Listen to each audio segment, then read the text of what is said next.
Hi, my friends call me Lime, and some might have told you that homosexuality is wrong because God intends humans to reproduce and that sex is only for producing offspring, nothing else. And to argue this, they point to Genesis 1:28 that says, God blessed them and said to them, be fruitful and increase in numbers, fill the earth and subdue it.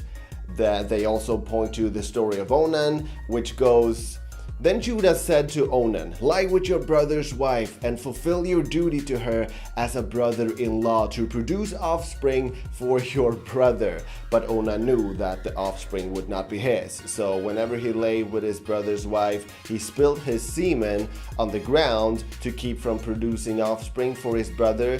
What he did was wicked in the Lord's sight, so he put him to death also. So let's take a look at these passages for real. In this series, we're going to analyze every passage in the Bible that people use to try to argue against homosexuality, and we're going to look at why I and so many Christians believe that the homo-friendly interpretations make more sense.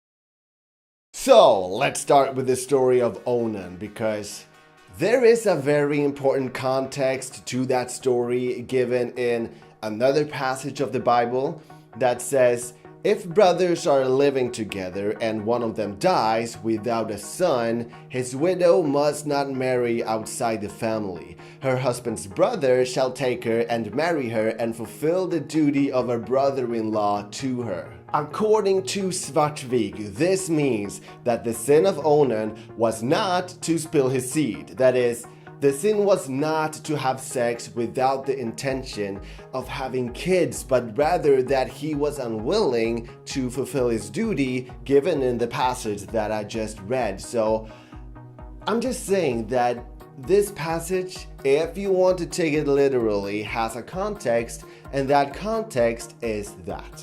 So then what about the part where God says be fruitful and increase in numbers? Well, Svartvik has this to say about that. The commandment in Hebrew is provu, so as you said, to increase and multiply. It's considered in the Jewish tradition the first commandment simply because it's the one mentioned first in the Bible, if you start from book of Genesis chapter 1 verse 1. And it's been important, especially I would say in the Jewish tradition more than in the Christian, because Christianity had the ideal of celibacy. So all these priests and sisters and brothers in history have not been part of that. So the Jewish tradition emphasizes the role of marrying, that marriage is good and sexuality is good, and to have children is a good thing. The Christian tradition, as I said, has been more ambivalent here. But if we're talking about the majority of Christians not living a celibacy life as celibates, well, it doesn't seem to be a problem. People are multiplying and increasing and filling the earth.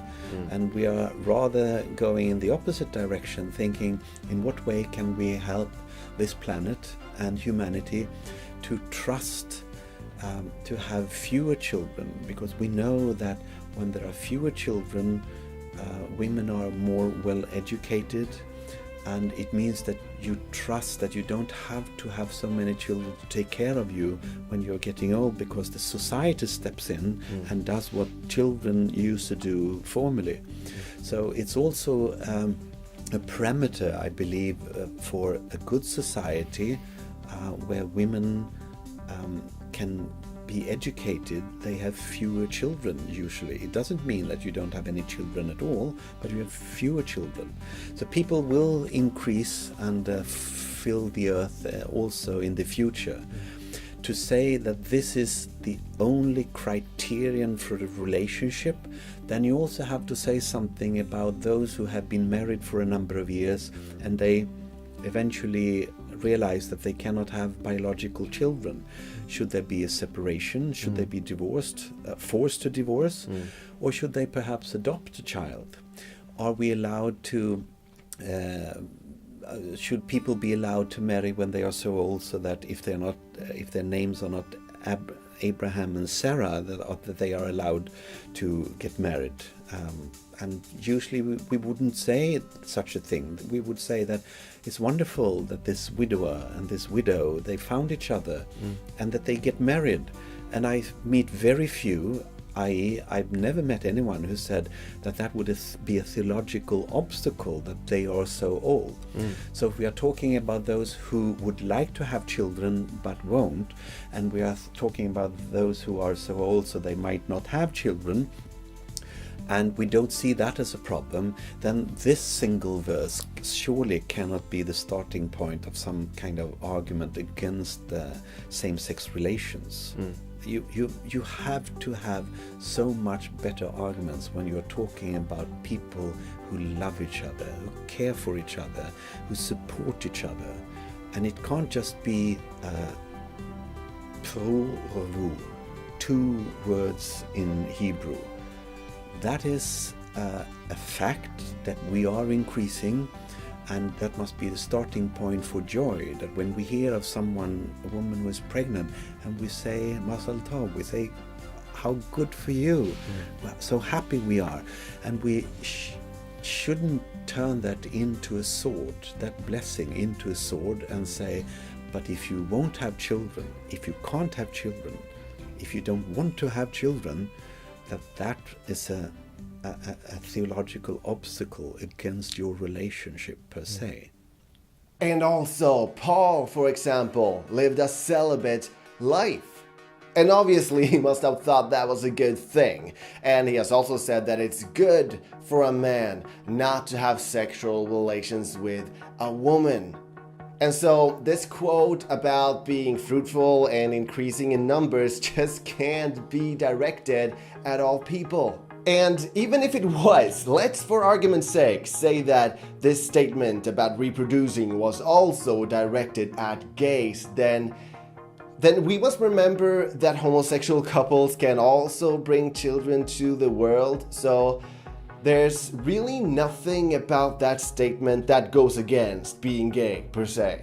I will be talking more about this homosexuality versus population growth in a future episode, so let me here just say that sure, people might argue that homosexuality does too go against the will of God, because the existence of homosexuals makes us increase in numbers slower, because gays are less likely to create kids.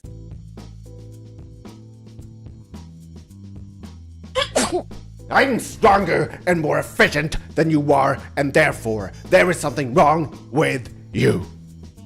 Let's say that homosexual couples are less likely than straight couples to create children, then what is wrong with including a few people like that in the equation? I mean, first of all, gay couples can't create children by accident, meaning that they are just less likely to create kids that they don't want. And second of all, if gay couples are less likely to create children, then the couples who want children are then just more likely to want to adopt. And couples who want to adopt are also important because there's lots of kids out there who need to be taken care of. So it is at least possible that God wanted such a system, and when creating that system, it would make a lot of sense to me that a God who is sometimes defined as love would prefer to use love as his tool. So rather than sabotaging people's reproductive organs, making them infertile or less likely to conceive, he preferred to have some people love people of the same sex. I mean, it's not about black and white here, not about everybody straight or everybody gay or everybody creating kids or no one does. It is possible that God intends us all to live in harmony, gays, straights, infertile people, everybody having their place and their purpose. And sure, if you want to be 100% effective when it comes to population growth, then including infertile people and homosexuals in the equation might not be the best choice.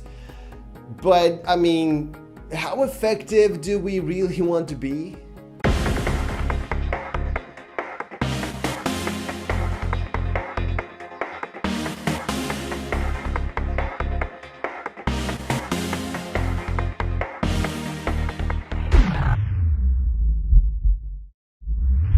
Advisor! They are producing like bunnies! This is getting ridiculous. Some don't even want the children that they produce. An overshoot they happen this month? Can't we just forbid them and punish them? No! We're going to solve this using love. I got it! We need to make some people fall in love with people of the same sex. Then more people will be more likely to take care of these kids. And if they choose to create children of their own, then at least that's only possible if they really want to.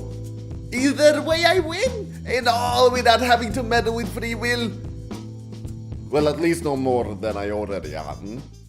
Then again, we have the story about the creation of Eve, where the first man being with the first woman rather seems like an afterthought based on the wishes of Adam rather than it being a cornerstone of the divine plan.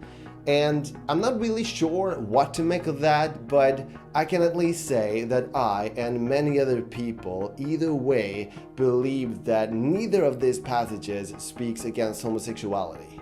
So, that's it for this episode. Thank you so much for watching. Bye.